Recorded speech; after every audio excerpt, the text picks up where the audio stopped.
Hello friends and family, welcome to another blog in my channel. তো আবার আমি অনেকদিন বাদ ডেলি ব্লগ নিয়ে আসলাম। মাঝখানে অনেক রেসিপিস কিন্তু পোস্ট হয়েছে ইউটিউব চ্যানেলে, তো আপনারা দেখবেন।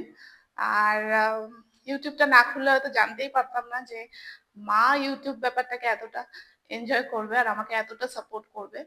আমার হয়তো ল্যাদ লেগে যায় ভিডিও বানাতে, কিন্তু মা আমাকে মনে করতে থাকে, এই তুই ভিডিও দিবি না এই সপ্তাহে, কিছু একটা বানাই চল। তো খুব ভালো লাগছে। যাই হোক, আর তো আজকে টুকটাক কিছু প্ল্যানস আছে, আম, তো সেগুলোই শেয়ার করব আপনাদের সাথে। আর প্রত্যেকদিন আমি নিচের ঘর থেকে ব্লগ স্টার্ট করি। আজকে খুব মজা লাগছে, উপরের ঘর থেকে স্টার্ট করছি। তো মা আস্তে আস্তে মানে সবাই মিলে আস্তে আস্তে উপরের ঘরটাকে সাজানোর চেষ্টা চলছে। তো মা নিচ থেকে সোফাটাকে উপরে নিয়ে এসছে আর এখন বলছে যে নিচের ঘরের জন্য একটা সোফা নিয়ে আসবে। আহ বলছে যে নিচের ঘরের জন্য একটা সোফা নিয়ে আসতে হবে, এরকমই নিয়ে আসবো সিম্পলের মধ্যে। তো সেটার জন্য হয়তো আজকে বেরোতে পারি, আহ, মা বাবা আমি। আহ, আর আমি খুব জেদ করছি, সেটা হচ্ছে আমার একটা আলমারি লাগবে। কেন কি সত্যি বলছি, আমার জামা কাপড় রাখার জায়গা হচ্ছে না, ট্রলিতে রাখতে হচ্ছে আমার জামা কাপড়। তো আমি খুব জেদই করছি যে আমার একটা আলমারি লাগবে, আমি কিনবো। বাট এখনো 100% রাজি হয়নি মা বাবা। বাট মনে হচ্ছে হয়ে যাবে বিকেলের মধ্যে, যতক্ষণে বেরোবো। তো ওটা একটা প্ল্যান আছে। আর জানি না ওটা হবে কিনা, কেন কি ওটা সেকেন্ড প্রায়োরিটি। ফার্স্ট প্রায়োরিটি হচ্ছিল দুদিন ধরে মায়ের আম, সন্ধ্যেবেলা করে একটু শরীরটা খারাপ হচ্ছে, আই গেস মায়ের প্রেশারে কিছু প্রবলেম হচ্ছে। তো ওটার জন্য আজকে ডক্টর অ্যাপয়েন্টমেন্ট নেওয়া আছে। এক সেকেন্ড, প্লেন যাচ্ছে। হ্যাঁ, তো ওটার জন্য একটা অ্যাপয়েন্টমেন্ট নেওয়া আছে ডক্টরের আজকে। তো ওখানে আগে যাব, ওটা হলো ফার্স্ট প্রায়োরিটি। তো ওটা হলে তারপরে সময় যদি থাকে তাহলে শপিং এ যেতে পারি। আর তো হ্যাঁ, ওটাই প্ল্যান আজকে, দেখা যাক কি হয়। আপাতত আমি উপরের ঘরে এসেছি, কেন মায়ের সব রিপোর্টস উপরের ঘরে মা রেখেছে বললো, তো আমাকে ওগুলো একটু গুছিয়ে নিতে হবে, বিকজ হিস্ট্রি তো ডক্টর দেখতেই চাইবে। তো ওগুলো আমি গুছাতেই এসেছি। আর হ্যাঁ, আপনাদেরকে তো বলা হয়নি, অ্যাকচুয়ালি আমার বেস্ট ফ্রেন্ড শাইনি। তো শাইনিকে যারা আমার আগের ব্লগ দেখেছেন তারা চিনবেন, আর যারা না চেনেন, শাইনি হচ্ছিল আমার স্কুল কলেজ মানে একদম ছোট থেকে আমার বেস্ট ফ্রেন্ড।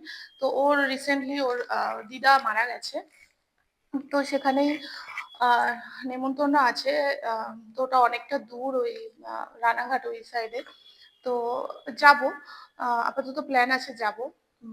কালকে ইনভিটেশন। মা বাবারও যাওয়ার খুব এক্সাইটমেন্ট, কিন্তু মায়ের শরীরটা খারাপ একটু হচ্ছে। তো মাকে আমি বললাম, যদি তোমার শরীর ঠিক লাগে তাহলেই চলো, আর না হলে আমার তো ফ্রেন্ডসরা যাচ্ছে, আমি চলে যাবো। তো বলছে না আমি যাব।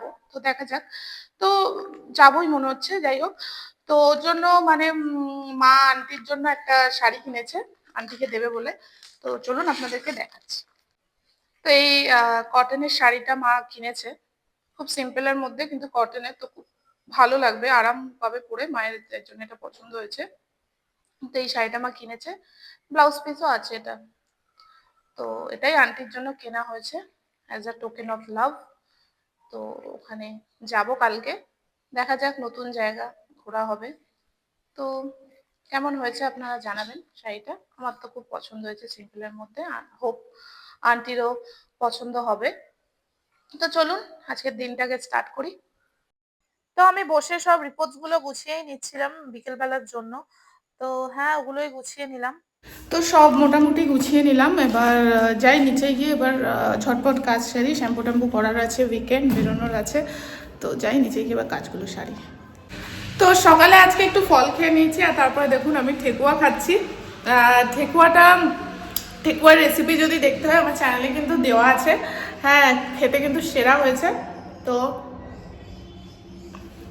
বাড়িতে থাকলে এরকম টুকটাক খেলে খুব ভালো লাগে। তো ঠেকুয়াটা কিন্তু খুব ভালো একটা স্ন্যাক্স, এটা আপনারা স্টোর করে রাখতে পারবেন, নষ্ট হয় না। মোটামুটি 1 মাস তো রাখতেই পারবেন স্টোর করে, খুবই টেস্টি। তো রেসিপিটা দেখে কিন্তু ট্রাই করবেন অবশ্যই। তাহলে আমি কি বললাম, আমার মায়ের শরীর খারাপ, আর এখানে দেখুন রান্না করছে, সাথে সাথে বেসিনও পরিষ্কার করা চলছে।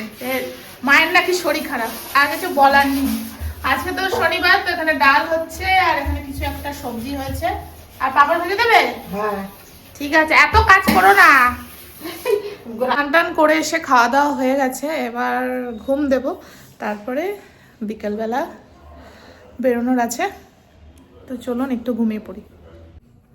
তো ঘুম থেকে উঠে গেছি, এবার রেডি হয়ে নেব। ভালো ঘুম দিলাম দুপুরবেলা, এবার রেডি হয়ে বেরোবো।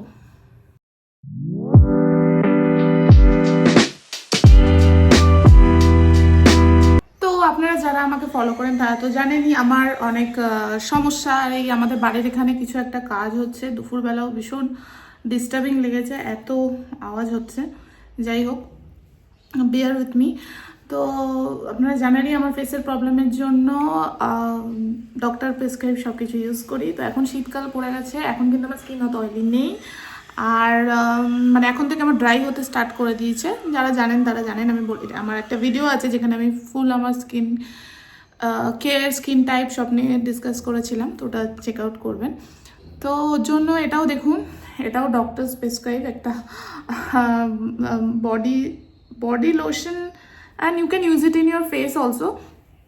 তো আমি এটাই ইউজ করছি, কোনো রিক্স আমি এবার যাচ্ছি না। অ্যান্ড তো চলুন এটাই জাস্ট মেখে নেবো অল্প একটু, তবে এটা পচ করে অনেকটা বেরিয়ে যায়।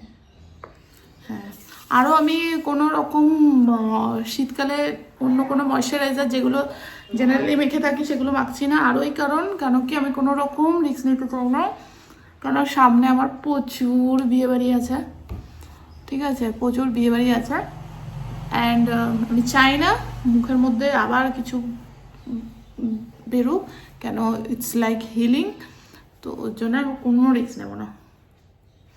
তো আমার চ্যানেলটাকে কিন্তু সাবস্ক্রাইব করে রাখুন, কারণ না হলে কিন্তু সব বিয়েবাড়ির ব্লগসগুলো মিস আউট হয়ে যাবে। তো এটাই করব। তারপরে দাঁড়ান আমি কাজলটা করে আসি। তো কাজল আমি পরে নিয়েছি অফ ক্যামেরাতে, এবার আমি একটু চিক টিন্ট ইউজ করব। গরমকালে আমি পাউডার বেসড ইউজ করি জেনারেলি, আর গরমকালে অ্যাকচুয়ালি কোনো স্পেশাল কোথাও গেলেই আমি ইউজ করি। আর আজকে স্পেশাল কোথাও যাচ্ছি না, কিন্তু শীতকালে আমার ইউজ করতে ভালো লাগে।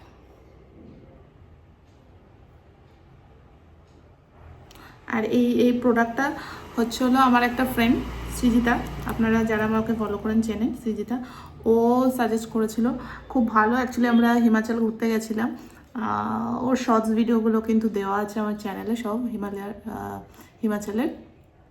তো ওখানে ওইটা নিয়ে গেছিলো, অ্যান্ড আমরা ইউজ করে করে হয়তো শেষই করে দিয়েছিলাম।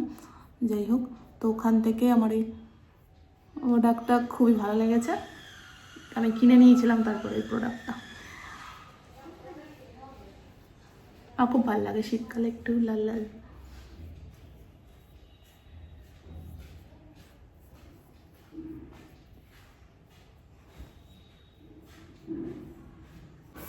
কানের দুল ভাবছি ছোট ব্ল্যাক পরে নিই, ভালো আছে।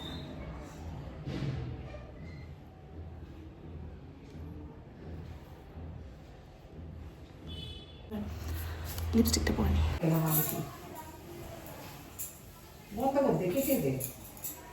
হ্যাঁ, হয়ে গেছে। তো দেখলেনি ভিডিও করার জন্য আমি বকা খেলাম যে আমি নাকি লেট করছি ভিডিও করার চক্করে। যাই হোক, এবার সবাই রেডি হয়ে গেছি, বেরিয়ে পড়েছি। তো ডক্টর দেখিয়ে ডক্টর তো বললো যে ভয়ের কারণ নেই, ওটা হাই প্রেশারের জন্যই হচ্ছে। তো তারপরে আমরা স্টিলামে গেছিলাম, কিন্তু স্টিলামে ওরা বললো যে ওই আয়রনের সোফাগুলো এখন অবসলিউট হয়ে যাচ্ছে। তো তারপরে বাবার কাছে একজনের নাম্বার ছিল, যার কারখানা আছে যে স্টিলের ওপর বেস করে সবকিছু বানাই কাকুটা, তাকে ফোন করেই আমরা ওখানে পৌঁছে গেছিলাম। তো অনেকই কালেকশন ছিল, বাট স্টিল আমি কাস্টমাইজ করলাম, আলমারিটাও কাস্টমাইজ করালাম, আর সোফাটাও ডিজাইন দেখিয়ে কাপড় দেখিয়ে কাস্টমাইজ করলাম। তো তারপরে ওখান থেকে অর্ডার দিয়ে বেরিয়ে, যেহেতু সন্ধ্যের চা খাওয়া হয়নি, তো বাইরে থেকেই চা খেয়ে নিলাম।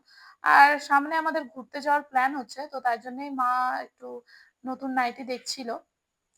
তো তারপরে এই কাকিমার দোকান থেকে মা দুটো নাইটি নিল। তো ফলো করতে থাকুন, সামনে কিন্তু ঘুরতে যাওয়ার ব্লগ আসতে চলেছে। এবার তারপরে মা শাখা পরানো ছিল, তো মা নতুন শাখা নেবে বলে গেছিল ওই দোকানটাতে। তো দেখে বলুন শাখাটা কেমন হয়েছে, আমাদের তো খুবই পছন্দ হয়েছে। তারপরে সব কেনাকাটি দরকারি কাজ সেরে আমরা আমাদের এখানের ফেমাস ধোসার দোকানে চলে গেছিলাম। ওখানে গিয়ে আমরা মশলা ধোসা খেয়েছিলাম। আর বাবা ওদিকে সাম্বার বড়া নিয়েছিল, তো ওটাই খেয়ে দিয়ে আমরা ফিরছিলাম। ফেরার পথে দেখলাম রাসের মেলা, ভাবলাম ঢুকবো, বাট এত ভিড় আর রিস্ক নিলাম না, তো তারপরে বাড়ি চলে আসলাম। তো আজকের ব্লগটা এই পর্যন্তই। ভালো লাগলে do like, share and subscribe. Tata.